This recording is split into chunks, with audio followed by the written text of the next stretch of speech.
우리는 지금 그 직분에 대해서 살펴보고 있습니다.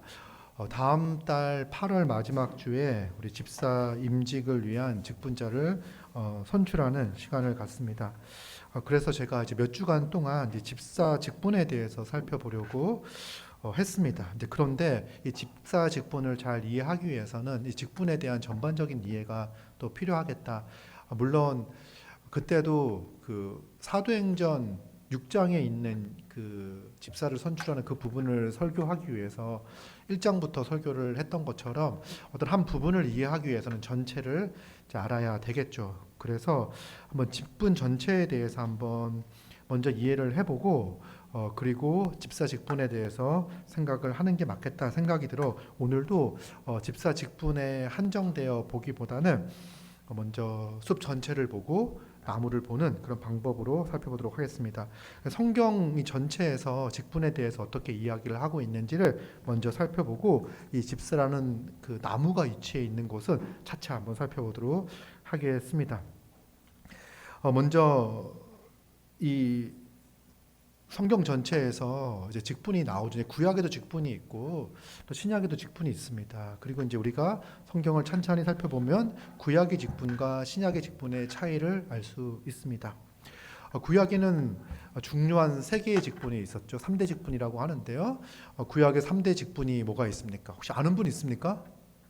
왕, 또 선지자, 제사장 이렇게 이제 세 개의 직분이 있습니다. 제사장, 선지장, 왕. 뭐가 첫 번째, 두 번째, 세 번째가 아니라 이 세 개의 직분이 있어요. 기름 부음 받은 자라고 해서 이제 하나님께서 안수하시고 기름 부음을 받아 세우신 직분이 이제 왕과 제사장과 선지자 이 세 개의 직분이 있는 거죠. 중요한 직분입니다. 그래서 우리는 이 세 개의 직분이 이제 구약 시대에 주어져 있는 것을 알 수가 있고요. 이 세 개의 직분을 통해서 이 세 개의 직분 각각 이 직분을 맡은 사람들이 다 다르잖아요. 왕이 다르고 선지자가 다르고 또 그 제사장이 다 다른 사람들이 그 역할을 감당하죠. 왕이 대제사장의 역할을 하면 안 되는 거예요. 왕은 왕의 역할만 감당해야 되고 선지자는 선지자의 역할을 감당하고 또 제사장은 제사장의 역할을 감당을 해야 했습니다. 근데 하나님께서는요, 이 세 개의 직분을 통해서 무엇을 원하셨냐면 하나님께서 이스라엘 백성들을 애굽에서 건져내셨잖아요. 그렇죠? 애굽에서 건져내어 애굽과 같은 나라를 만들려고 하지 않으셨습니다. 애굽과는 다른 당시의 애굽이 가장 강대한 나라였는데 그런 애굽을 모방하여 혹은 애굽보다 더 강한 나라를 만들겠다라고 하는 것이 하나님의 목표가 아니라 하나님의 목표는 거룩한 나라를 세우는 것이 이스라엘 백성들 거룩한 백성 삼아 거룩한 나라를 세우는 것이 하나님의 목표였어요. 거룩한 나라는 뭐냐? 이 거룩한이라는 뜻은 거룩이라는 단어는요 원래는 구별되다라는 의미가 있어요. 이 더 강합니다. 그래서 구별된 나라, 세상에 수많은 나라들이 있잖아요. 세상에 수많은 나라가 있는데 그 나라 가운데 한 나라, 하나님이 택하신, 하나님이 선택하여, 하나님이 부르신, 하나님이 구원하신 그 나라는 세상과는 구별된, 세상과 구분된 나라로 존재하기를 원했어요. 그 나라는 어떤 나라일까? 여러분, 세상 나라는요 강한 자가 대우를 받고 또 세상 나라는요 힘의 논리가 지배되어지고요. 세상 나라는요 하나님을 대적하여 자신을 우상으로 삼는 그러한 나라. 그것이 바로 세상 나라라고 한다면 하나님의 나라는 하나님의 뜻에 순종하여 서로 사랑하며 섬기며 살아가는 것. 이 모든 것들이 하나님께로부터 주어졌고 그래서 땅을 분배하고 배분하잖아요. 그래서 그 땅을 주시고 하나님이 소산을 얻게 하시고 또 인간사가 살다 보면 어려움을 당하는 사람도 있고 어떤 사람은 잘 되는 사람도 있고 그러잖아요. 그러면 빈부격차가 생기는 거예요.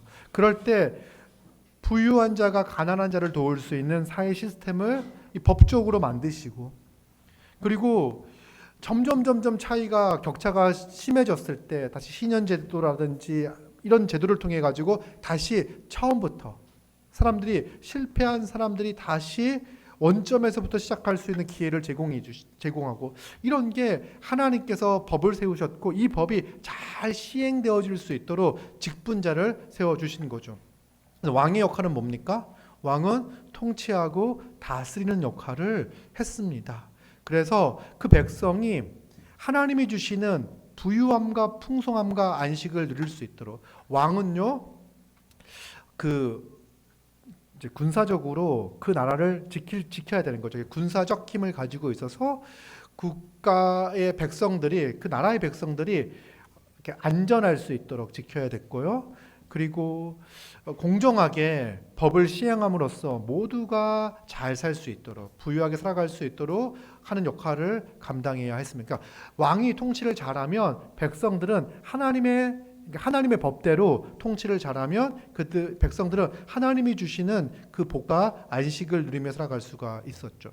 또 왕의 중요한 역할이 뭐였냐면 이 재판을 하는 거였어요. 그래서 그 안에서 악을 행하는 자들, 드러난 악에 대해서는 재판을 하고 그 악을 사회로부터 분리시키고 억제하고 단절하는 그 역할을 했던 게 왕의 역할이었습니다.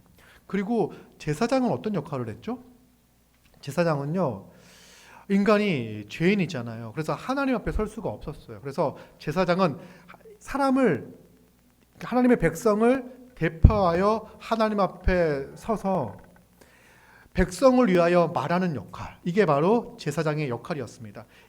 사람을 대표, 하나님의 백성을 대표하여 하나님 앞에 서서 백성을 위하여 말하는 역할이 제사장의 역할이었고, 그리고 제사장은요, 하나님 앞에 서서 인간의 이 죄의 문제를 해결하기 위하여 하나님이 정하신 방식이 있죠. 이 제사의 방식이 있었습니다. 그래서 희생 제물을 드리고 제사를 주관함을 통해서 이 의식을 통해서 인간이 죄인임을 깨닫고 이 죄가 얼마나 끔찍하고 그 죄의 결과가 얼마나 참혹한지를 이 제사를 통해서 시각적으로 백성들에게 알게 했고, 인간의 죄의 문제가 대속적 죽음을 통해서, 속죄의 죽음을 통해서 해결되어 줄 수 있다는 것을 알게 하고, 그 방식을 통해서 이스라엘 땅에 있는 이 죄의 문제를 해결하도록 하셨어요. 그래서 하나님 앞에서의 죄는요, 어떻게 해결하는 거예요? 제사장을 통해서, 제사 제도를 통해서 하나님 앞에서 우리의 죄가 해결되어지는 거고요. 나는 제사를 드렸으니까 끝났어, 이건 아니에요. 또 우리가 눈으로 들어가는 이 사회의 법을 어기는 게 있다면 왕을 통하여 심판을 하고 그 죄값을 치르는 방식들을 있었던 거예요. 그래서 단지 이스라엘은 종교적 의식을 통해서만 국가가 됐던 게 아니라 하나님의 뜻을 따라 그 통치하는 왕이 있었고요. 또 하나님과 인간의 관계를 회복하기 위한 또 제사장이 존재했던 것을 알 수 있습니다. 그러면 이 두 가지만 있으면 되느냐? 그렇지 않죠.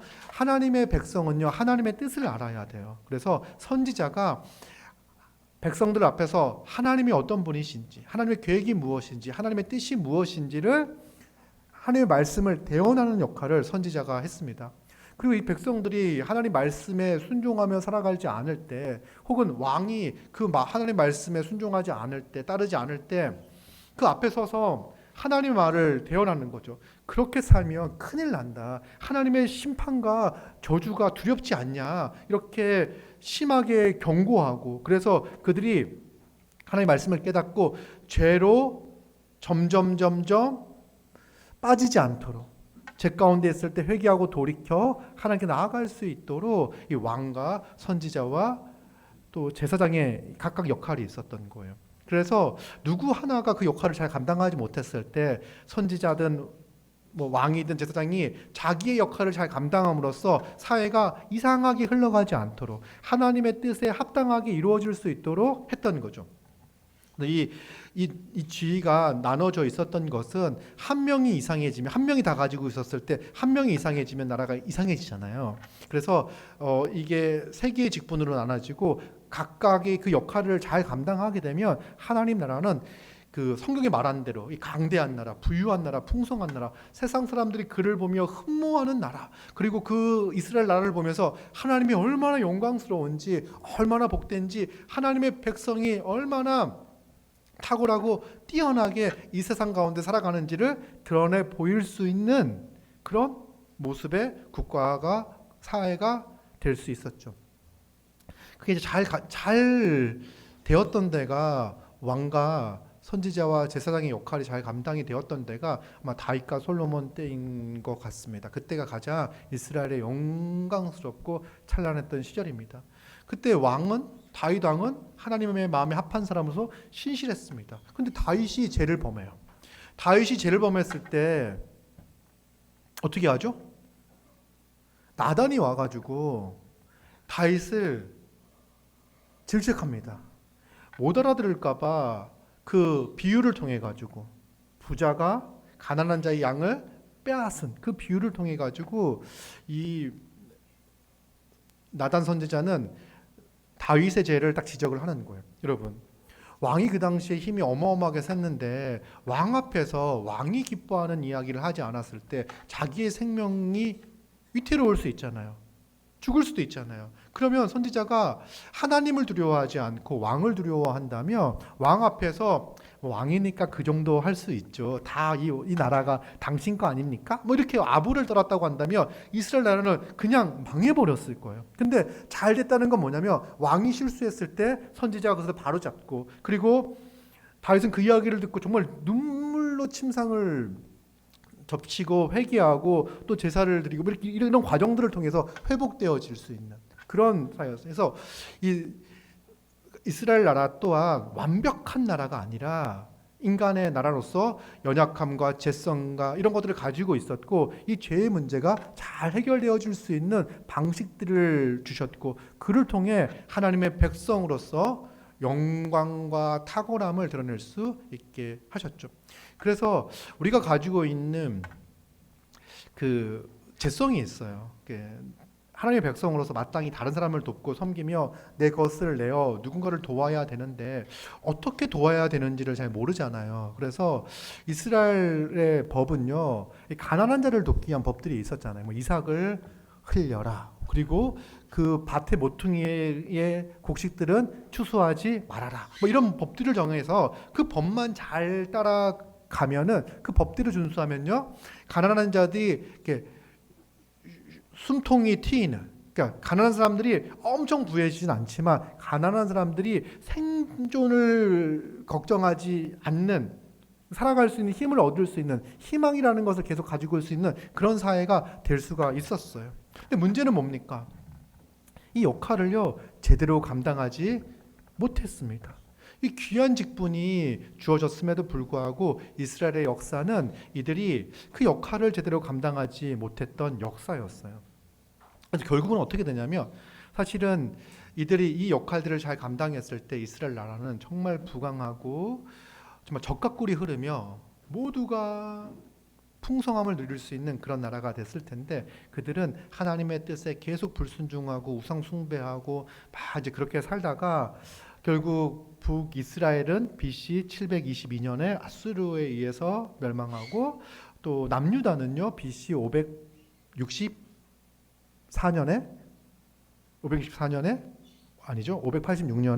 584년에 바벨론에 의해서 멸망을 하게 됐어요. 그러면 586년에 멸망했다는 건요, 예수님이 오시기 전까지 586년 동안 이스라엘 나라에 왕이 없었다는 이야기예요. 그죠? 그리고 구약의 마지막 선지자가 누구냐면 말라기예요. 완전 마지막 같지 않습니까? 정말 마지막 말라기예요.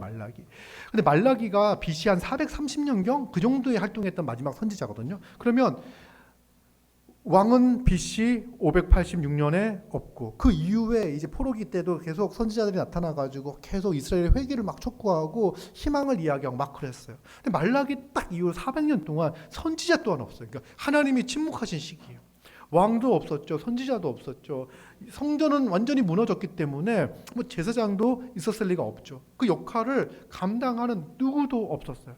그러나 이스라엘 백성들은 희망을 가지고 있었어요. 소망을 가지고 있었어요. 그 희망이 뭐냐면 하나님께서 약속하신 게 있는 거예요. 약속하신 게. 분명히 아브라함에게 약속하신 약속의 내용이 있고, 분명히 다윗에게 약속하신 약속의 내용이 있는 거예요. 아브라함을 부르셔서 너로 강대한 나라가 되게 하겠다라고 분명히 말씀하셨고, 다윗에게는 너의 왕위가 영원할 것이다. 너의 자손, 너의 후손의 그 왕위가 영원할 것이라는 약속이 있었어요. 그 약속을 다 붙잡고 있는 거예요. 우리는 실패했지만, 우리는 안 됐지만 하나님께서 그 약속을 분명히 반드시 성취하실 것이다. 그래서 분명히 다시 왕이 오고, 다시 선지자가 오고, 다시 성전이 회복되어져서 제사가 시행이 될 거다. 뭐 이런 생각을 가지고 있었어요. 그러다가 성전이 재건이 됩니다.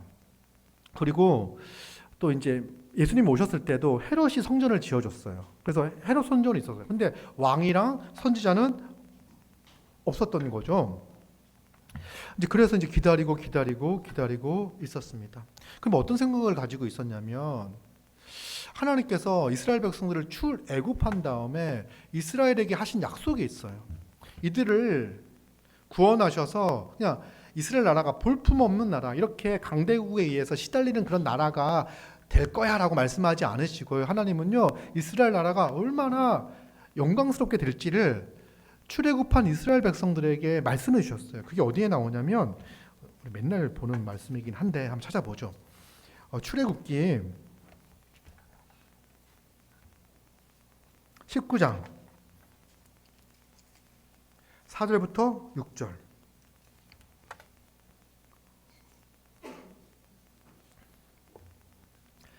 출애굽기는 구약에 있습니다. 친절하죠? 출애굽기는 창세기 다음에 있습니다. 창세기는 어디에 있을까요? 성경 맨 앞에 있습니다. 두 번째는 책이죠. 창세기 맞죠? 출애굽기 19장 4절부터 6절까지 한번 읽어보도록 하겠습니다. 다 같이 읽어보겠습니다. 4절 6절입니다. 읽겠습니다. 시작. 내가 애굽 사람에게 어떻게 행하였음과 내가 어떻게 독수리 날개로 너희를 업어 내게로 인도하였음을 너희가 보았느니라.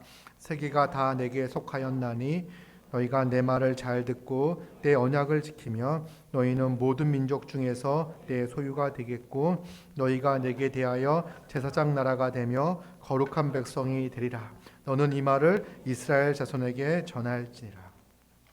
이게 이제 출애굽한 다음에 3개월 뒤에 이제 하나님께서 모세에게 주신 말씀이죠. 이제 시내산에서 율법을 수여할 때 하셨던 말씀입니다. 이제 세계가 다 나에게 속했다.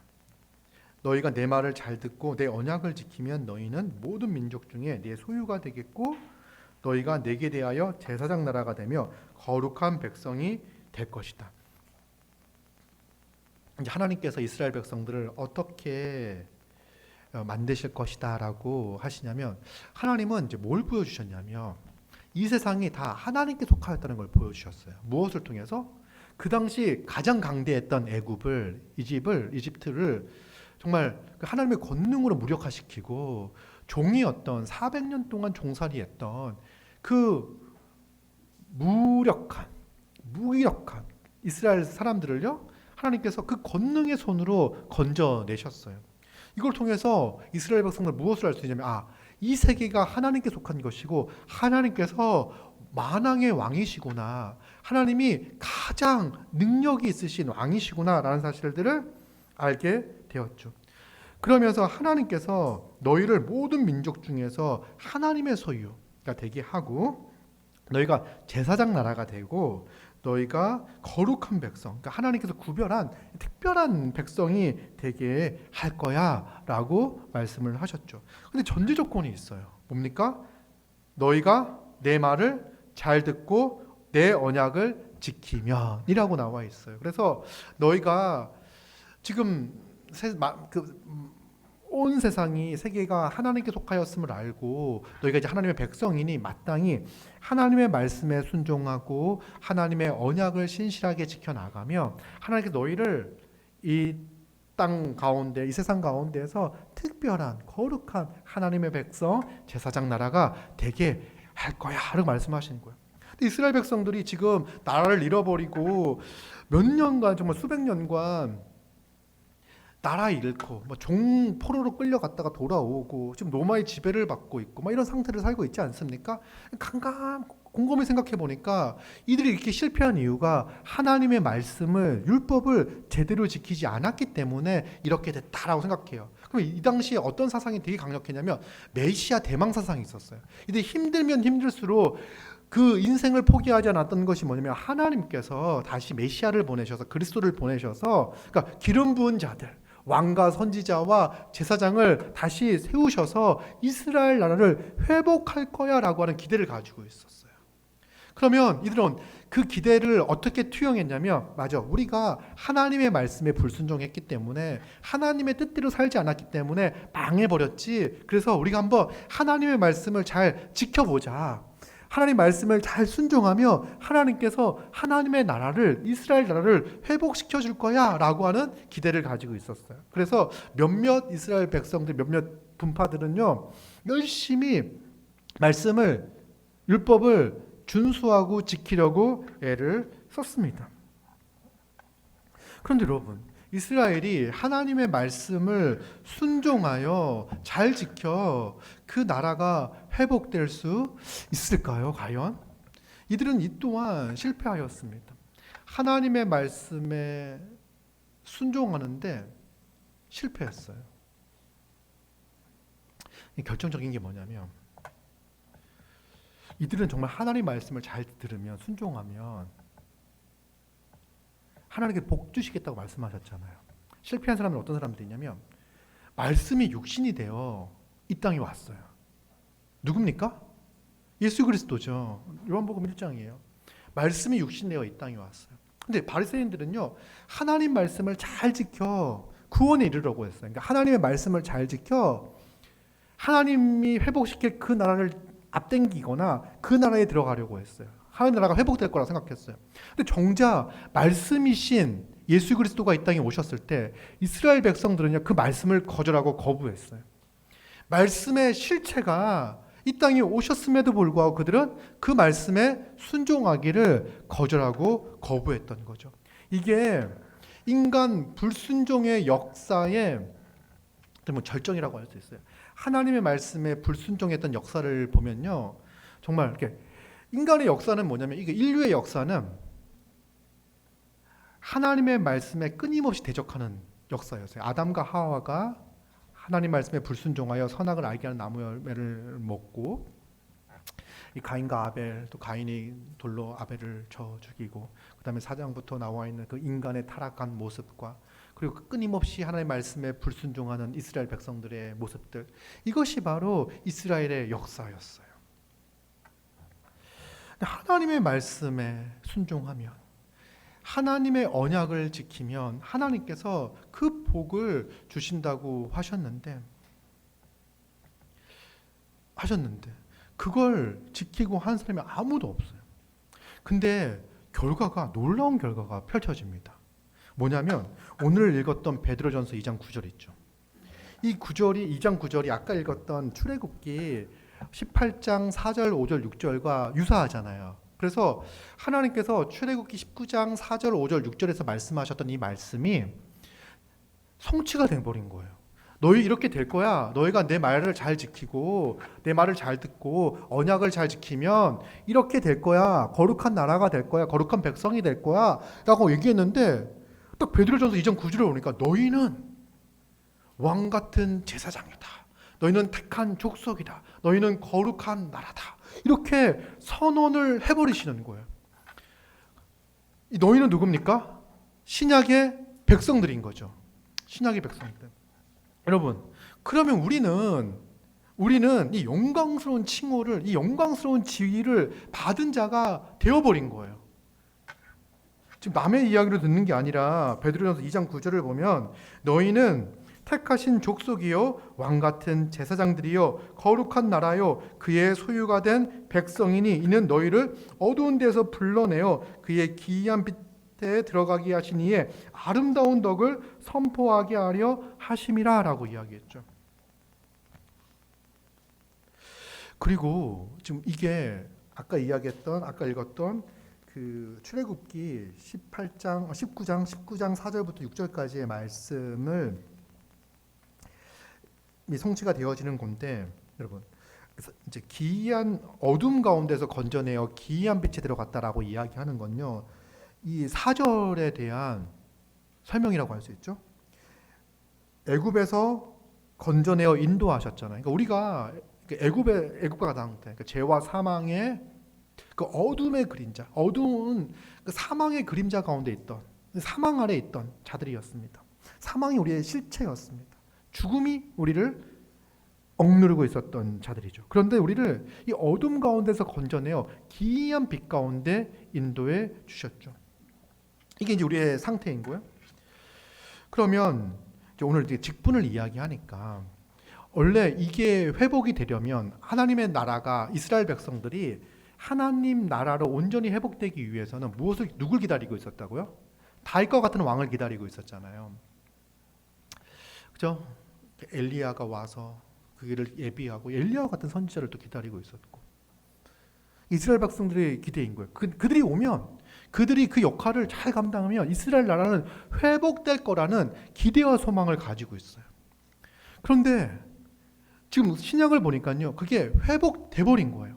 약속하셨던 출애굽기 19장에서 약속하셨던 것이 지금 이루어진 거예요. 우리에게. 어떻게 그것이 가능했습니까? 누가 그것을 가능케 하였습니까? 누가? 예수 그리스도죠. 여러분, 우리가 예수님을 이야기할 때 예수님을 그리스도라고 이야기합니다. 이 그리스도는요, 기름 부음을 받은 자라는 뜻이에요.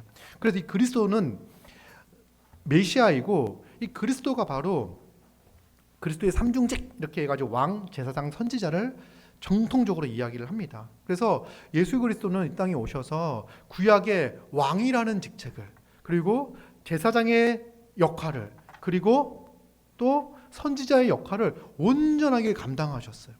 아까 이야기했듯이 왕과 선지자와 제사장이 그 역할을 온전히 감당하며 그 나라의 백성은 복될 거라고 말씀드렸잖아요. 그렇듯 예수 그리스도가 오셔서 온전한 왕으로, 완전한 선지자로서, 완전한 대제사장으로서의 그 역할을 온전히 감당함으로 말미암아 이제 그 백성은 복된 삶을 누리며 살아갈 수 있게 된 거죠. 그래서 이스라엘 백성들이 끝으로 기다렸던 메시아가 바로 예수 그리스도고, 예수님은 그 역할을 완벽하게, 완전하게, 온전하게 수행한 것을 볼 수가 있습니다. 왕이나 선지자와 이 대제사장, 제사장의 역할은 정말 중요합니다. 그 뭐 하나가 빠져서요, 우리가 이렇게 하나님의 백성이 온전한 삶을 살기에는 부족함을 느끼고 또 되어지지가 않아요. 여러분, 예수님은요, 먼저 대제사장의 역할, 제사장의 역할을 감당을 하셨습니다. 제사장이 하는 역할이 뭐였다고요? 하나님 앞에 서서 하나님 인간을 대신하여, 인간을 대표하여 하나님 앞에 섰고, 하나님 앞에서 말하고, 그리고 그 하나님의 백성들이 범죄한 죄를 해결하기 위하여 제사를 드렸던 사람이 바로 제사장이었어요. 그러니까 이 제사가 무너지게 되면요, 하나님과 인간의 관계가 회복되어지는 것이 어렵고 힘들게 되는 거죠. 예수 그리스도는요, 제사장이셨어요. 우리 히브리서 한번 볼까요? 히브리서 4장 14절. 오늘 본문이 짧으니까요, 좀 몇 개 찾아보도록 하겠습니다. 히브리서 4장 14절.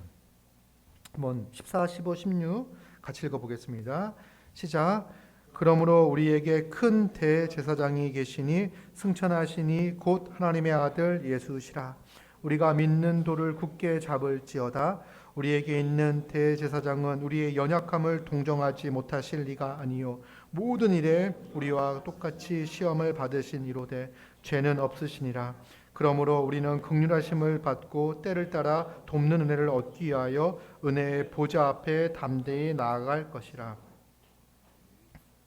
또 5장도 이 대제사장에 대한 역할이고, 5장 6주 막 그렇습니다. 7장도 멜기세덱으로 제사장의 반차, 8장도 새 언약의 제사장.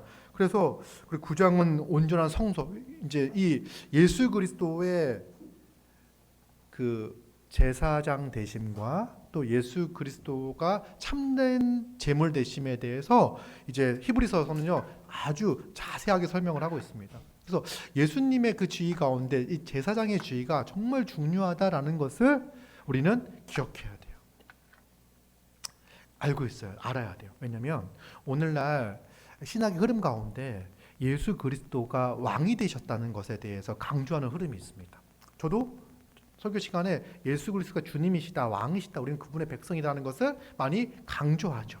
근데 이걸 강조하면서 뭐를 이야기하지 않냐면 예수 그리스도가 우리의 죄를 속죄하는, 대속하는 이 제사장의 역할에 대해서 말하지 않는 거예요. 그러면서 여러분은 그냥 예수님이 우리의 왕이십니다. 여러분은 그분의 백성입니다. 라고만 이야기를 한다는 거예요. 그럼 뭐를 이야기하지 않는 거죠? 우리의 죄의 문제가 어떻게 해결되어져서 하나님의 백성이 되었는지에 대해서는 설명하지가 않는 거죠. 또 반대의 경우도 있어요.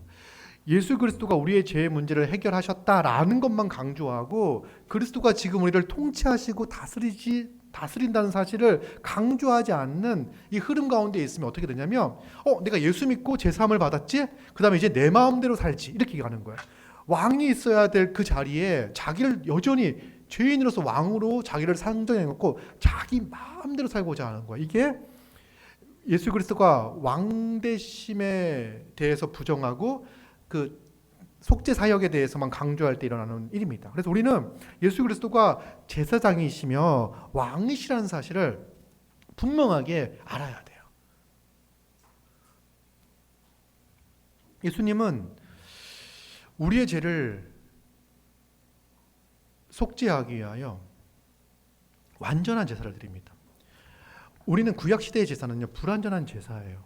그죠? 그래서 매번 반복해서 제사를 드려야 했습니다. 그런데 예수 그리스도의 제사는요 완전한 제사예요. 그래서 단 한 번의 제사를 통해서 우리의 모든 죄악을 해결하셨어요. 예수님의 제사가 불완전한다고 한다면요 예수님의 그 제사가 반복해서 행해져야 되겠죠. 그러나 그렇지 않아요. 단번의 죽으심으로 말미암아 단번의 죽음을 통해서 우리의 모든 죄악을 해결하셨습니다. 여러분, 예수님은 대제사장으로서 우리의 죄를 가지고 하나님 앞에 나아가 우리의 죄의 문제를 해결하는 제사를 드렸습니다. 그 제사가 뭡니까? 바로 예수 그리스도의 십자가예요. 십자가하고 그때 제물은 뭡니까? 대제사장이신 예수 그리스도가 하나님 앞에서 대제사장적 사역을 감당할 때 제물은 뭡니까? 예수 그리스도예요. 자신의 몸이에요. 자신의 몸. 여러분, 인간만이 인간의 죄를 제신할 수 있습니다. 하나님만이 영원한 그러니까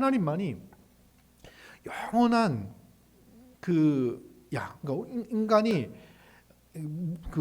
무한한 정말 큰 이 죄를 담당하실 수 있는 분 하나님이세요. 그러니까 인간이자 완전한 인간이자 완전한 하나님이신 예수 그리스도가 십자가에 달려 죽으심을 통해서 그 우리의 죄를 해결해 주신 거예요. 우리는 이 사실을 굳게 바라보고 믿어야 되는 거죠. 그리고 우리 잘 알듯이 예수님이 죽으시고 3일 만에 부활하셔서 하늘로 오셔서 통치하시고 다스리십니다. 성령을 보내셔서 우리를 하나님의 백성 자녀 삼아 주시고 성령을 통해서 우리의 일상 가운데 하나님의 백성으로서 그 뜻에 순종하며 살아갈 수 있는 힘과 능력을 공급해 주시고 우리를 인도해 가고 계신 거예요. 선지자의 역할은 뭐냐? 여러분, 선지자는요 하나님의 뜻을 분명하게 밝히는 거잖아요. 여러분, 사실은 구약 때까지는요 모든 것이 희미했습니다. 근데 이제는 얼굴과 얼굴이 마주하듯이 분명하게 하나님이 우리를 구원하시기 위해서 어떻게 일하시고 행하시는지에 대해서 분명하게 알아요. 우리는 무엇을 분명하게 하냐면 우리의 구원이 어떻게 이루어지는지를 분명하게 합니다. 여러분, 이 우리의 구원의 문제가 분명하게 어떻게 이루어지는지를 안다면 여러분, 이단이 우리를 속일 때 뭘 가지고 속이냐면 구원의 문제를 가지고 속이는 거예요. 이단은요 예수 그리스도의 그 죽으심 이것이 불완전하다고 이야기를 해요. 그리고 우리의 신자들도 전적으로 그 그리스도의 십자가의 은혜로 말미암아 우리가 구원받는다는 것에 대한 확신이 없으니까요. 그 십자가의 행위가 자신의 행위가 더해져야 될 것 같고, 자기로는 부족하니까, 자기 행위로는 부족하니까 다른 누군가의 도움이 필요할 것 같고, 막 이런 생각들을 갖다 보니까 잡다한 지식들에 우리의 마음과 우리의 신앙을 빼앗겨 버리는 거예요. 여러분, 우리는 분명하게 알아야 돼요. 예수 그리스도 하나님께서 어떻게 우리를 구원하시는지. 구약 시대는요 희미했습니다. 분명하지 않았어요. 근데 이제는요 우리가 그 감추어졌던 모든 비밀을 알게 되었습니다. 하나님께서 우리를 어떻게 구원하시는지. 우리는요 안식일을 직접 구원받는 게 아니에요. 우리는 주일날 예배를 드렸기 때문에 구원을 받는 게 아니에요. 우리는 주일날 나와서 예배를 드리면서 헌금까지 드렸기 때문에 구원을 받는 게 아니에요. 우리는 착하게 살았기 때문에 구원받는 게 아니에요. 우리는 설교가 끝나고 나눔을 했기 때문에, 또 다른 불쌍한 사람들을 도와줬기 때문에 구원받는 게 아니에요. 우리의 구원은요 전적으로 하나님의 아들 예수 그리스도의 그 대속적 죽음을 통해서 그 믿음으로 그리스도와 합하여 그 은혜에 참여하는 자들이 구원을 받는다는 것. 이 모든 것들이 하나님의 특별한 주권적 은혜와 사랑 가운데서 이루어진다는 사실을 우리는 알고 믿고 있는 거예요. 어떻게 그걸 알게 되었습니까?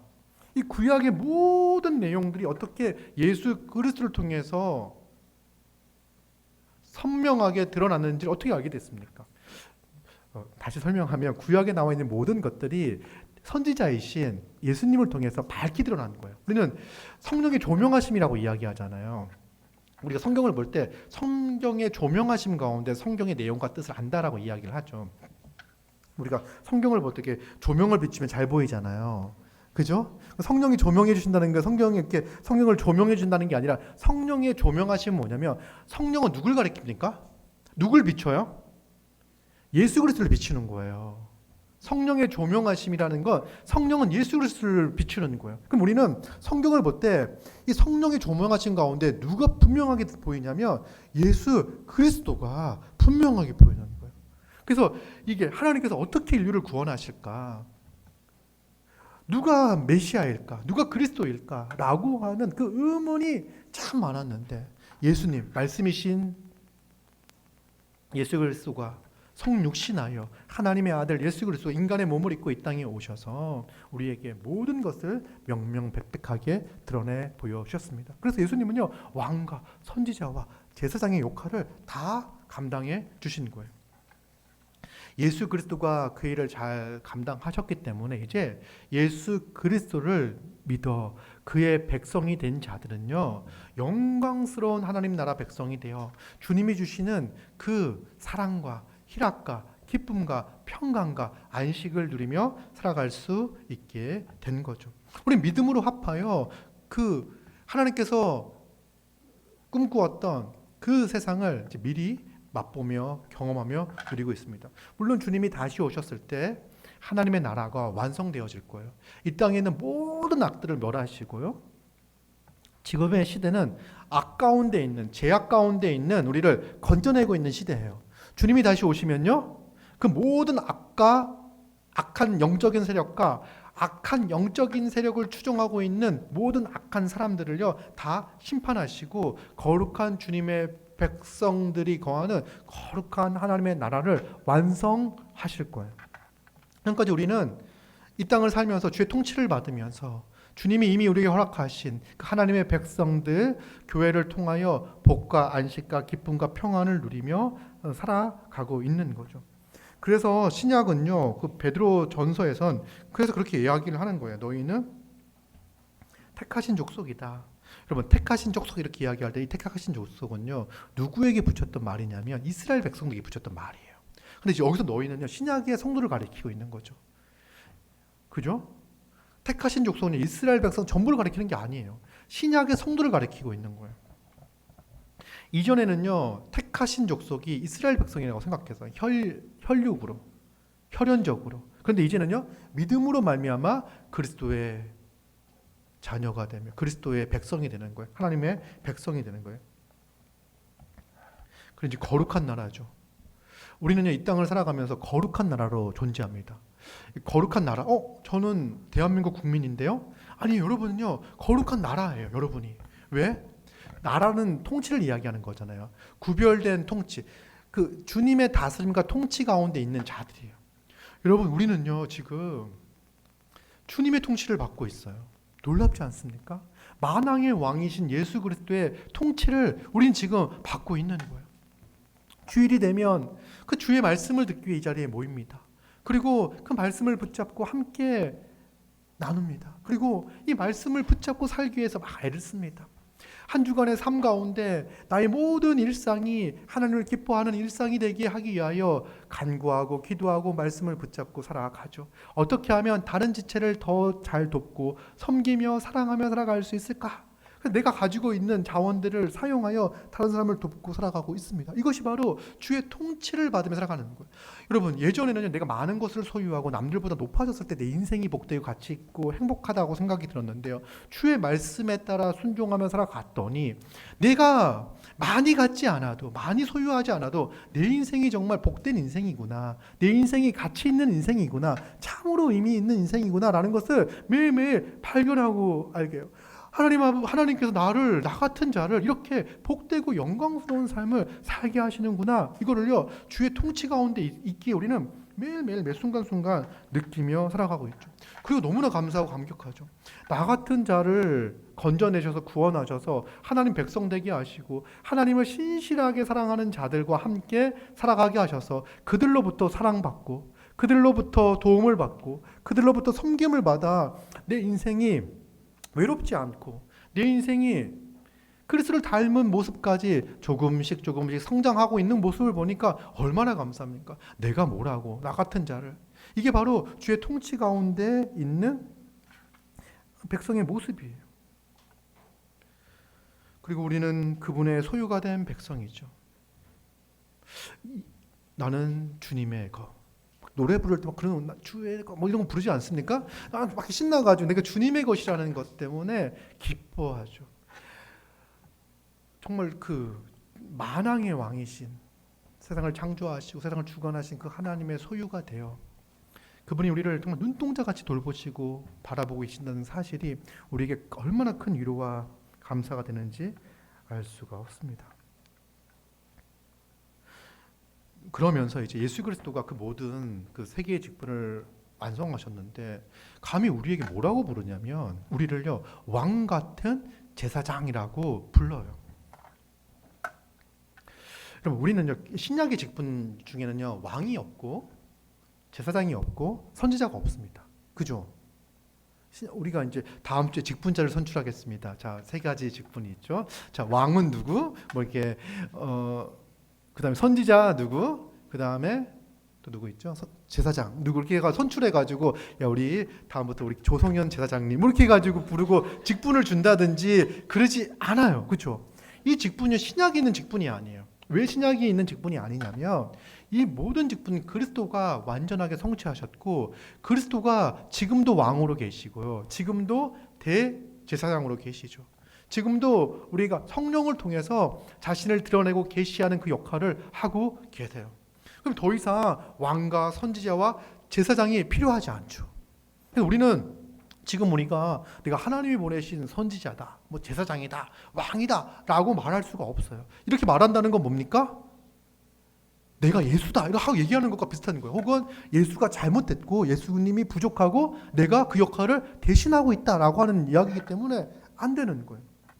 근데 그럼에도 불구하고 성경은 뭐라고 이야기하냐면 우리를 왕 같은 제사장이라고 표현을 하고 있어요. 신약의 성도를. 그리고 이제 9절 마지막에 보면 너희를 어두운 데서 불러내어 그의 기이한 빛에 들어가게 하신 이의 아름다운 덕을 선포하게 하려 하심이라고 이야기하잖아요. 이거는요 누구의 역할이냐면 선지자의 역할이잖아요. 그죠? 그러면 우리에게 왕, 선지자, 제사장의 역할이 다 주어진 것처럼 이야기를 하고 있어요. 이제 알 수 있는 게 있어요. 구약의 백성은 특별히 누군가에게 이 직분이 주어지는 게 아니죠. 신약의 백성은 특별히 누군가에게 이 직분이 주어지는 게 아니라 모든 성도는 왕 같은 제사장이고 모든 성도는 선지자로서의 역할을 감당하는구나. 이게 특별한 직분이 아니라 이 직분은 누가 가지고 계신 직분이라고요? 그리스도가 가지고 계신 직분이잖아요. 우리는 그리스도와 합하여 연합하여 있죠. 그리고 우리는 뭡니까? 누굽니까? 그리스도의 몸이잖아요. 그리스도의 몸인 교회잖아요. 머리이신 예수 그리스도가 왕과 선지자와 제사장의 역할을 감당할 때 교회는 그 영광 아래에 있는 거예요. 그래서 그 놀라운 지혜 아래에 있는 거예요. 그리고 그 그리스도의 놀라운 지혜 가운데 있기에 그리스도에 연합하여 우리에게도 이 영광스러운 모습이 드러나고 나타나는 거죠. 그래서 여러분 우리가 뭐 교회의 영광 이렇게 이야기할 때 우리는 교회의 영광이 그리스도의 영광임을 잘 기억해야 됩니다. 그리고 우리가 뭔가를 애써서 하나님께 영광을 돌리는 게 아니에요. 우리는요, 여러분 옆에 있는 지체가 좀 영광스러워 보이십니까? 언제 영광스러워 보이냐면 그가 그리스도와 합한 자라는 사실, 믿음으로 그리스도와 합하여 그리스도 안에 있는 자라는 사실이 여러분들 이게 보일 때, 믿음의 눈으로 옆에 있는 지체가 그렇게 보일 때 그는 영광스러운 존재로 보입니다. 왜? 그리스도의 그 영광이 그에게 드러나기 때문에 그래요. 그럼 우리가 하나님의 영광을 드러낸다라고 하는 건요, 그리스도와 합하여 그리스도의 그 영광이 우리 삶에서 발현되는 것, 그것이 바로 영광스러운 거예요. 우리가 열심히 애쓰고 노력해서 세상으로부터 인정받아야, 성공해야 하나님께 영광 돌릴 수 있는 그런 존재가 아니에요. 그렇게 했을 때에만 하나님께 영광 돌릴 수 있는 존재가 아니에요. 우리는 언제든지 어디에서든지 하나님께 영광을 드러낼 수 있는 존재. 그게 뭐예요? 그리스도의 영광을 바라는 존재라는 거예요. 우리가 열심히 애를 써서 축구하는 친구 있어요. 축구? 열심히 공을 차가지고 월드컵에 나가가지고 매 경기마다 골을 넣고 마지막 월드컵 MVP가 됐다고 합시다. 그때 딱 기자가 와가지고 마이크를 딱 들이댔을 때 이 모든 것이 하나님의 영광입니다 라고 말할 수 있겠죠. 여러분 근데 그렇게 했을 때만 우리가 하나님께 영광을 돌릴 수 있는 게 아니라, 비록 월드컵에 출전하지 못하고 동네에서 공을 차고 있다고 하더라도 그 모든 순간이 하나님께 영광을 돌리는 인생이라는 거예요. 어떻게? 그리스도 안에 있는 자로서 그리스도의 그 영광. 여러분 이 베드로전서 2장 9절에 신약의 성도를 가리키고 있는 거는요, 정말 어마어마한 표현 아닐까요? 왕 같은 제사장. 너희가 이렇게 하면 너희가 왕 같은 제사장이 될 거야 라고 이야기하는 게 아니에요. 너희가 이렇게 하면 너희에게 기이한 덕을 선포할 자격을 줄 거야 라고 얘기하는 게 아니에요. 이미 그리스도 안에서 그리스도를, 우리가 죄인이어서 희망이 없어서 소망이 없어서 도저히 내 힘으로 살아갈 수 없다는 것을 알아서 그리스도를 바라보고 그리스도를 믿었을 뿐인데, 내 힘으로는 하나님께 나아갈 수 있는 것이 아무것도 없다는 것을 깨달아서 내가 세상에서 아무리 발버둥 쳐봤자 성공해봤자 사람들의 인정으로 만족할 수 없고 그것이 나의 허무함을 공허함을 더한다는 사실을 알기에 그저 눈물을 흘리며 십자가를 바라보며 그리스도가 내 삶의 전부입니다, 난 소망이 없는 자입니다라고 고백하며 그리스도를 붙잡았을 뿐인데, 아니 그리스도가 우리에게 주신 그 은혜를 그저 거부할 수 없어 받아들였을 뿐인데, 하나님은 우리를요 왕같은 제사장이다 알아. 너는 정말 나의 소유된 백성이야. 너는 내가 너를 선택한 귀한 자야 라고 이야기하는 거예요. 그러면서 우리의 삶에는 이제 뭐가 드러나기 시작하냐면 그리스도의 영광이, 그 아름다운 그리스도의 그 영광이 드러나는 인생이 된 거예요. 그래서 우리 신자는 어떻게 삽니까? 이제는 기이한 덕이 뭐예요? 이렇게 초라한 우리를, 죄 많은 인간을 구원하셔서 이 그리스도의 영광 가운데 참여하게 하신 이 놀라운 지혜와 신분을 허락하여 주신 그 기이한 덕을 선포하며 살아가는 거, 이것이 바로 우리에게 주어진 놀라운 일이죠. 여기 어디와 연결, 지난주에 설교했듯이 땅끝까지 이르러 예수 그리스도의 증인이 되는 거, 그리고 모든 족속으로 제자 삼는 거, 우리가 나아가서 복음을 전하는 이 삶이라는 게 뭐냐면 하나님의 기이한 덕을 어둠 가운데서 기이한 빛으로 인도한 하나님의 아름다운 덕을 선포하게 하는 거, 이것이 바로 우리가 가지고 있는 아주 귀한 중요한 사명이죠. 어떻게 가능합니까? 이 모든 것들이 그리스도의 은혜로 말미암아 우리에게 주어져 있음을 알기 때문에 그렇습니다. 그러면 신약의 직분은 뭐 하는 거냐? 이 구약의 직분을 재현하는 게 아니에요. 재현할 필요가 없어요. 왜? 그리스도가 다 하셨으니까. 그리고 우리 그리스도 안에 있을 때 그 그리스도의 그 성품과 모습과 그것들이 드러나게 되세요. 왕 같은 모습, 제사장의 모습, 선지자의 모습이 우리 삶 가운데 자연스럽게 드러날 거예요. 여러분 이 직분은 이 대단한 직분이잖아요. 그 정말 소수만 지휘했던 이 직분이 누구에게 있다고요? 모든 성도에게 있다는 거예요. 우리는 그런 지위예요. 그리스도 안에서 그 지위를 가지고 있습니다. 그러면 신약에는요 새로운 직분이 주어집니다. 예수 그리스도가 머리가 되시고 교회 머리가 되시고 교회에 통치하시고 다스리시죠.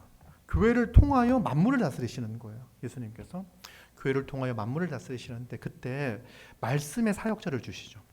사실 이 말씀 사역자가 모든 것을 다 감당했던 거죠. 사도들이 모든 것을 다 감당했습니다. 그래서 그러니까 예수 그리스도를 왕으로 모시니까 그분의 모든 것들을 적용하는 역할들을 했던 거죠. 그래서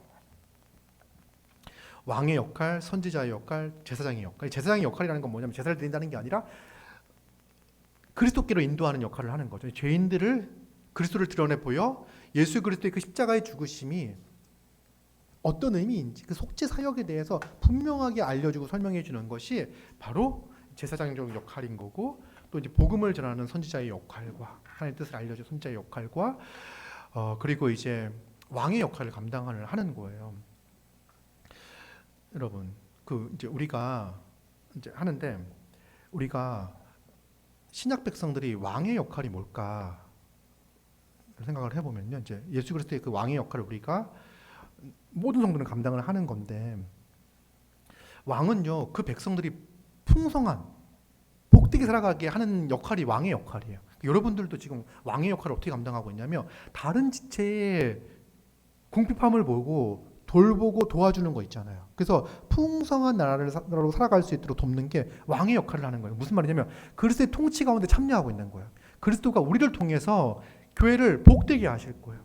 가난한 자, 연약한 자, 어려움을 겪고 있는 자들에게 하나님의 사랑과 풍성함을 전할 거예요. 그 역할에 그리스도가 행하신 그 일에 우리가 참여하고 있는 거죠. 그 역할을 감당하는 거고, 또 왕의 역할 중에 하나가 아까 얘기했듯이 드러난 죄에 대해서 심판하는 역할들이 있어요. 그래서 이 사회가 죄로 물들지 않도록 하는 거예요. 그래서 이 교회 안에서 말씀을 잘 가르치고 말씀으로 치리하고 그 다음에 권면하며 권징을 행하는 거, 이게 왕적 지위를 행사하는 거라고 할 수 있어요. 그리스도가 말씀하셨죠. 그러니까 그리스도가 교회를 통하여 치리하시고 권징하시고 교회를 거룩하게 지켜나가는 이 사역 가운데 우리가 참여하고 있는 거죠. 그리스도의 사역 가운데 참여하는 것, 이게 왕적 지위라고 할 수 있습니다.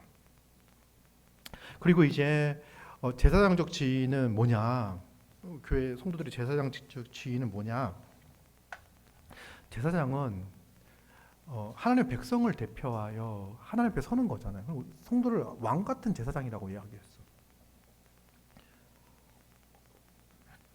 그런데 사실 여러분 신약은요, 신약의 백성들은 중보자가 필요가 없어요. 구약에는 중보자가 필요해요. 그러니까 왕이나 선지자나 그 다음에 제사장은요 중보자, 그러니까 인간이 하나님 앞에 직접 나아갈 수가 없으니까 중보자를 통해서 나아가야 됐어요. 근데 신약의 백성들은요 중보자가 필요가 없어요. 왜 그렇습니까? 그리스도가 중보자가 되시기 때문에 우리는 다른 사람 중보자를 통해서 하나님께 나아가는 게 아니에요. 우리는 기도할 때 막 기도 제목을 적어가지고 저한테 주면서 목사님한테 주면서 목사님 기도해 주십시오 이렇게 하면 목사님이 기도하고, 이거는요 이게 사제의 역할을 하는 거예요. 이 사람이 대신하여 그 기도 제목을 가지고 하나님께 나아가는 거죠. 이게 신약적 방식이 아니에요. 신약의 백성들은요 지금 자기가 있는 자리에서 그리스도를 의지하여 하나님께 간구하고 기도할 수 있습니다. 왜? 우리의 중보자가 누구니까? 사람 중보자가 아니라 예수 그리스도가 우리의 중보자가 되기 때문에 그렇습니다. 그래서 이제 우리가 중보기도 이렇게 이야기하잖아요. 그래서 중보기도라고 이야기할 때 약간 이제 오해의 여지가 있는 거예요. 어떤 오해의 여지가 있냐면, 중보기도는 어떤 의미로 사용되지만 다른 사람을 위해서 기도하는 거죠. 다른 사람을 위해서 기도하는 걸 우리 중보기도라고 이야기하는데, 사실 우리가 중보자가 되어서 기도할 필요가 없어요. 그죠? 그리고 내가 내 기도는 하나님이 더 잘 들어주시니까, 혹은 우리가 그런 생각하는 게 신실한 사람의 기도는 더 잘 들어주지 않을까? 그리고 목사님의 기도는 잘 들어주지 않을까? 또 이렇게 생각을 하는 게 기도에 대한 오해예요. 그러니까 중보자의 개념을 쓰기 시작하면요, 기도에 대한 왜곡이 생기는 거예요. 기도는 누가 누구에게 하는 겁니까? 아버지 부르고 하는 거잖아요. 하나님의 자녀가 아버지께 간구하는 거예요. 그 사이에 누구도 필요가 없어요. 아들이 우리미가 저한테 뭔가 요구할 때 변호사 통해 가지고 이야기하면 되게 이상하지 않습니까? 네? 아버지한테 직접 얘기를 하면 되는데 아버지 변호사에게 얘기하시죠. 이렇게 한다면 이상한 거예요. 우리는 하나님께 나아갈 때 직접 나아가 간구하고 기도할 수 있어요. 기도할 수 있는 기도하는 거예요. 그렇게 하는 거예요. 이게 이제 바른 기도의 자세인 거죠. 그럼 우리는 왜 다른 사람을 위해서 기도하느냐, 여러분? 이거 잘 이해해야 되는데, 근데 교회 안에서 서로 기도 제목을 나누어 기도하잖아요. 이때 기도는요, 다른 사람을 위한 기도라기보다도 그 기도 또한 나의 기도가 되는 거예요. 이해가 되세요? 여러분, 우리가 한 몸 한 가족으로 살아가잖아요. 한 몸 한 가족으로 살아갈 때 누가 어떤 어려움을 당하고 있고 어떤 힘듦을 당하고 있을 때 그걸 내가 기도하잖아요. 나의 기도라는 거예요. 그러니까 자, 이해를 쉽게 해서 우리미가 막 아파. 그러면 아버지 된 저는요, 누굴 위해서 기도합니까? 아들이 낫기로 해서 기도하잖아요. 근데 이거는 우리미를 대신해서 하는 기도입니까? 나의 기도입니까? 그 기도가 곧 나의 기도라는 거예요. 그죠? 그래서 우리 교회 안에서 지체들이 기도 제목을 올리고 그걸 읽고 기도할 때는요, 이게 남의 기도를 내가 대신해줘서 하는 기도가 아니라 나의 기도인 거예요. 나의 기도. 그리고 누군가의 어려움을 들었을 때 내게 긍휼의 마음이 작동이 되어지잖아요. 그러니까 또 불신자들을 위해서 기도할 때는요, 그의 영혼을 놓고 기도하는 거잖아요. 나의 기도인 거예요. 또 누군가가 뭐 부모님이 아프다 뭐 이런 얘기를 들었을 때 막 중보기도 하고 있잖아요. 그 또한 나의 기도인 거예요. 그죠? 그래서 우리가 이제 중보기도에 대해서 잘못 오해를 하게 되면 기도를 양이 차야 된다, 양이 차야 응답받는다고도 되게 위험한 생각이거든요. 그래서 이제 혼자 기도하면 기도의 시간을 10시간밖에 못 채울 수 있는데 10명에게 부탁하면 100시간을 채울 수 있어요. 그럼 기도 응답이 빠르지 않을까? 이렇게 생각하는 게 기도에 대한 오해인 거죠. 어떤 사람은요, 기도 부탁을 하고 자기가 기도 안 하는 사람이 있어요. 그리고 해결이 되어지면 기도해 주셔서 감사하다고 이야기를 하는 사람들이 있죠. 그럼 그게 자기의 기도를 자기가 드리는 거예요. 그리고 이제 정말 그게 간절한 기도고 힘든 기도일 경우 자기 어려움인 거잖아요. 그 어려움을 함께 나누고 도움을 얻고 함께 기도하고 이렇게 하는 거죠. 그러니까. 그리고 기도할 때 갑자기 생각이 안 나지. 뭔가 중요한 얘기를 하고 싶었는데 생각이 안 나면 하지 말라는 말로 알고서 이제 넘어가도록 하겠습니다. 우리가 뭐 중보자가 된다 이런 개념들을 가지지는 않는 거예요. 그런데 이제 여러분, 신약에는요, 그래서 우리가 뭐 왕, 제사장, 선지자가 없지만 모든 성도가 그리스도와 합하여 그런 역할을 감당하고 있다. 선지자의 역할 또한 아까 얘기했듯이 복음을 전하는 역할들을 우리가 하는 거고, 그리고 서로 이렇게 말씀으로 권면하고 가르치고 하는 것들이 이제 선지자의 역할을 다 감당하는 거예요. 근데 신약의 직분은요, 목사, 장로, 집사가 있어요. 그죠? 이 목사, 장로, 집사는 어떤 역할을 하는 거냐면, 여러분들이 우리 성도가 모든 교회가 이 역할을 잘 감당할 수 있도록 모든 성도가 왕 같은 제사장으로서 또 아름다운 덕을 선포하는 이 일에 모두가 그 역할을 잘 감당할 수 있도록 돕는 일을 하는 게 바로 목사와 집사인 거예요. 이제 이해가 되시죠?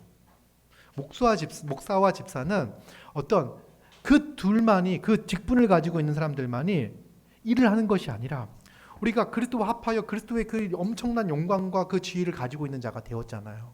우리는 그것들을 은혜와 감사 가운데 막 이렇게 행하며 살아가죠. 그죠? 근데 우리는 연약한 존재들이에요. 이 일을 안 해주면 몰라. 맨날 까먹어. 그래서 매번 목사가 일주일마다 한 번씩 오늘은 그리스도의 삼중직이라는 제목으로 그리스도가 어떤 일을 행하셨는지 다시 한번 기억하고 그리스도로 말미암아 우리가 어떤 존재인지를 다시 깨닫게 하고 그 말씀을 들으면 그렇지, 내가 이제 주의 자녀로서 백성으로 이렇게 살아야지 막 마음 먹잖아. 근데 뭘 해야 되지? 어떻게 해야 되지? 그럴 때 집사가 딱 나서가지고 이런 부분 이렇게 섬길 수 있도록 또 뭔가 섬기려고 할 때 잘 섬길 수 있도록 돕고 하는 거. 그래서 교회가 그런 풍성함과 부유함을 누릴 수 있도록 돕는 게 바로 신약의 직분의 역할인 거예요. 신약의 직분은, 그래서 신약의 직분자들은 뭘 잘 알아야 되냐면 그리스도가 행하신, 성취하신 것이 무엇인지를 잘 알아야 돼요. 신약은요, 우리가 어떤 직분을 맡아가지고 뭐를 성취하는 게 목적이 아니에요. 구약은 왕과 선지자 제사장이 그 역할을 했을 때 추구하는 목표와 이상이 있었잖아요. 근데 이것이 누굴 통해서 성취가 되었다고요? 그리스도를 통해서 성취가 되어진 거예요. 그러면 신약은요, 그리스도가 성취하신 것을 우리 삶에 적용하는 거예요. 그렇죠? 믿음으로 그리스도 합하고 믿음으로 그것을 우리 삶에 적용하는 역할을 하는 거예요. 그러면 신약의 목사는 뭐 하냐면, 장로는 뭐 하냐면, 사람들이 이 말씀을 잊지 않고 말씀에 믿음으로 반응할 수 있도록 끊임없이 누굴 설명합니까? 예수 그리스도를 전하고 말하고, 그리스도가 성취하신 것이 얼마나 값진지, 그리스도가 우리를 사랑하셔서 행하신 그 일이 무엇을 의미하는지 반복해서 계속해서 성경 66권을 낱낱이 가르치는 것. 성령의 조명하심이 있다고 얘기했잖아요. 성령의 조명하심이 있으니까 성경을 볼 때마다 누가 분명하게 드러납니까? 그리스도가 분명하게 드러나는 거죠. 매번 정하는 거예요. 그리고 그 말씀에 감사하여 감격하여 신자들은요, 애써 힘써 사랑하며 순종하며 살아가려고 할 거예요. 근데 마음은 있는데 무엇을 해야 되는지 잘 모르는 사람도 있어요. 또 어떤 사람은 몸은 앞서는데 뭔가 서툰 사람이 있을 수도 있어요. 그럴 때 집사가 나서서 정리를 하고, 또 그 사람이 은사가 있는 그 은사를 발휘하고 있지 못했을 때 그 은사를 끄집어내가지고 교회 전체 유익을 위하여 사용할 수 있도록 하는 것. 그래서 우리가 목사와 집사가 그 역할을 잘 감당할 때 우리 또한 기쁨 가운데 더 분주해지고 더 바빠질 거예요. 더 사랑하고 더 섬기고 더 하나님 나라의 부유함과 풍성함을 누리기 위해서 더 애쓸 거예요. 그래서 이제 집사가, 목사와 장로, 집사가 하는 것이 그리스도가 어떤 일을 행하셨는지를 잘 알고 그것들을 우리 일상 가운데 적용시키는 일을 하는 거다. 그래서 여러분, 집사가 선출이 되어지면 무엇보다도 말씀을 잘 알아야 돼요. 그렇죠? 말씀을 잘 듣고 잘 알아야 돼요. 우린 집사를 기능적으로만 생각해가지고 뭐 이제 경영학적 이론을 가지고 있을까? 조직 관리를 잘 할 수 있을까? 그리고 돈에 밝을까? 뭐 이런 것들만 생각을 해서는 안 된다는 거예요. 물론 그런 것들이 필요할 수 있어요. 그러나 무엇보다 중요한 것은 그리스도가 이루신 그 영광스러운 일들을 잘 알아. 이것들이 교회 안에서 잘 드러날 수 있도록 힘써 일하는 것. 이것이 바로 목사, 장로, 집사의 역할입니다. 그래서 먼저 성도들이 말씀을 잘 알고 배우고 기억하고 있는지를 장로가 신방을 하면서 확인을 하고, 근데 그 일들을 여러분들이 하고 있는 거야. 여러분들 그 설교 나눔을 할 때는요, 정말 잘 듣고 있는지 확인을 하고 점검을 하고 이렇게 하는 거죠. 그리고 이제 나중에 숫자가 많아지고 또 그러면 이제 장로가 되어서 전문적으로 또 그 역할들을, 그 말씀 사각지대가 생기지 않도록 살피고 돌보고 이런 역할들을 계속 할 거고, 집사가 선출이 되어지면 우리가 그 서로 더 잘 하나님의 그 나라의 부유한 복들이 잘 흘러갈 수 있도록 하는 일들을 감당을 할 거예요. 그래서 기대가 되는 거죠. 그죠? 그리스도가 성취하신 이 모든 이 영광스러움이 교회 안에서 잘 드러나겠구나. 기대가 되십니까? 3분 정도가 기대를 합니다. 그래도 제가 한 명 정도가 기대할 것 같다는 생각을 했는데 3분 정도가 약간 부끄럽게 이제 아멘 이렇게 말씀하셔서 크게 기대가 됩니다. 마음 같아서 여러분들 정말 이렇게 소리 지르며 아멘 이렇게 하고 싶어 하는 여러분들의 마음은 알지만, 정말 하나님께서 또 그리스도를 통해서 이루신 이 모든 복들을 우리 삶 가운데 깊이 적용시켜 주시며, 이 교회는 우리의 영광이 아니라 그리스도의 영광을 계속 드러내며 빛나는, 그래서 세상에 정말 그 아름다운 덕을 선포하는 교회로서의 삶을 잘 감당하는 살아가는 우리가 모두가 되기를 소망합니다.